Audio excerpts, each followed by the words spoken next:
That's a very good point, Gary. And in a way, there's two aspects to it. The consumers are becoming more aware. If they have a choice to go and buy from Staples or Office Depot, and they know that Office Depot has better practices, for example, I didn't research that. Right.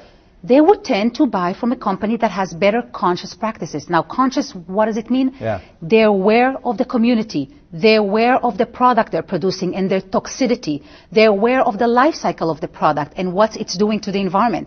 They're aware of their employee. How can they empower their employee to give them a better life such that they're better fulfilled? Right. So a company that does those things, a company that is based, and I will give some examples of companies that are doing that right now, like Whole Foods. Google is on its way doing such a thing. Eileen Fisher.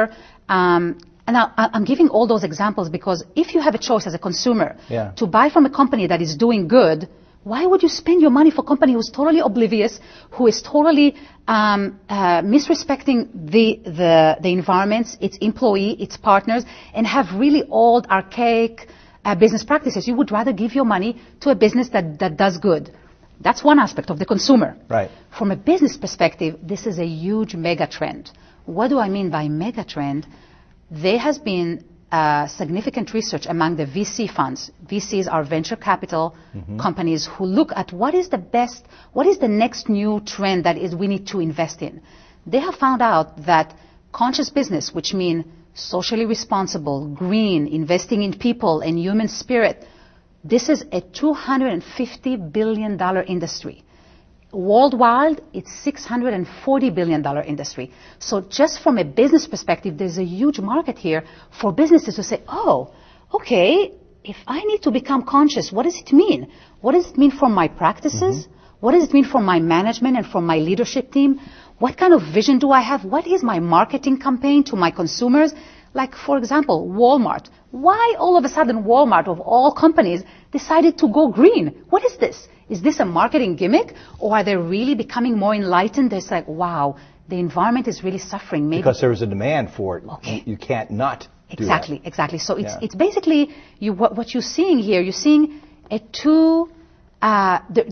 the stream is coming in two ways. It's a movement. It's coming from the consumers who are demanding organizations to become more aware, their people in a different way, to treat their communities in a different way, to treat the environment. And then there's a movement from the business side that say, oh my God, we should get into this green business. Yeah. You know, this is a journey. When I mean it's a journey, I mean there are several steps to becoming more and more conscious. For example, 10 years ago, if you would talk to me when I grew up in Israel and lived in Israel about recycling, I'll be like, recycling for what? I didn't even understand the whole life cycle of the impact of what I'm consuming and where it's going. We threw a lot of things away and didn't think about it. Exactly. Yeah. So 10 years ago, I was not aware at all. My awareness gradually became more vivid and more alive in my body, in who I am, in my community, my friends, my family. This is exactly the same with business. When the leader of the business, the CEO, the executive team, and even the mid-level management team and all the employees of a company start to realize, okay, let me take a first step. Let me take a second step.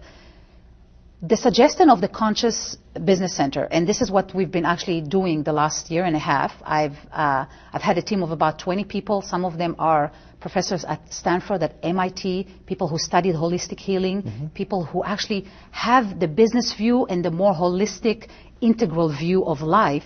We brought them together and we developed a model. And that model says, you need to start with leadership. You need to start with education. You need to take a first step that is the easiest for the organization.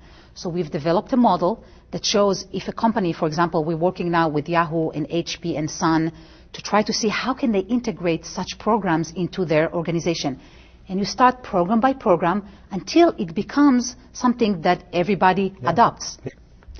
When I went through my own personal transformation 2 and 3 years ago, I was in a very low place. I was questioning everything in my life. Thank God I have an abundant life. I had great family, great relationships. Everything is flowing, but something was missing. What was missing is my heart, my spirit, my soul. I was going to those clients and again doing another IT implementation, doing another assessment, but something in my spirit was not alive, was not dancing, was not wake up in the morning and be grateful so much for this life. Yeah. And I was like, what is going on with me? So I went through a dark, they call it the dark night of the soul. Yeah, very good. So yes. I went through that period for a while, and that was as very... As we probably all have it, yes, one way or another. Yes, and you know, Gary, it wasn't comfortable. Yeah. But that dark period, what it allowed me to search for what's really is, what is my DNA? What is my soul print? Yeah. My soul print is to bring consciousness to the world, to bring... What kind of reception are you receiving from the people that you're talking with about the philosophy of conscious business? I want to answer that, Gary, but I want to go back to wrap up the previous question. Okay, good. So I'll tell you what happened to me during that period of searching and exploring is I got in touch with what really turns me on. Okay. What really turns my soul on? What really is worth for me to wake up in the morning and go and meet people and go to work? Now, this is really important. What I found is that dance and poetry and the language of the heart and yoga and meditation and philosophy, for me specifically, it makes me happy.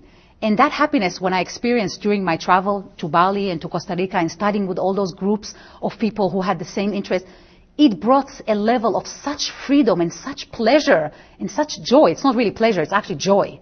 Such a joy that I'm like, my God, life is amazing. How can we bring that quality to our day-to-day life, not to our 9 to 5, going to work, commuting, cannot wait to get to the weekend. Yeah. I don't want my life to be from one weekend to another. Yeah. So I'm saying that because there is a quality that is available for us as humans only if we're able to tap into it, if we're able to access that.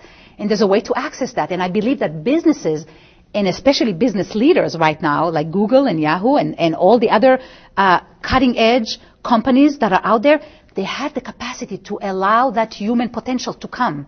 And that's the question, how do we do that? Yeah. Now, my belief is that, first of all, a person needs to connect with themselves first, to connect with their mind, body, spirit, and then they have to find the organization that allow them to best express who they are, who their essence is.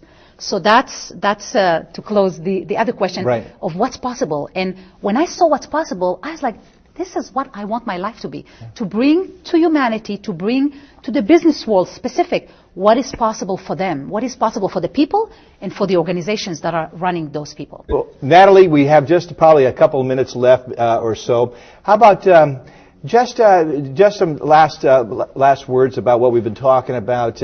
Is this something that you're writing a book about it? You're educating yourself as you're articulating this message. You're going out talking with business leaders. You're forming these things so that and the goal is what in just a short few words. The goal is for businesses to start integrating conscious programs into their overall strategy, okay. overall structure, overall business model.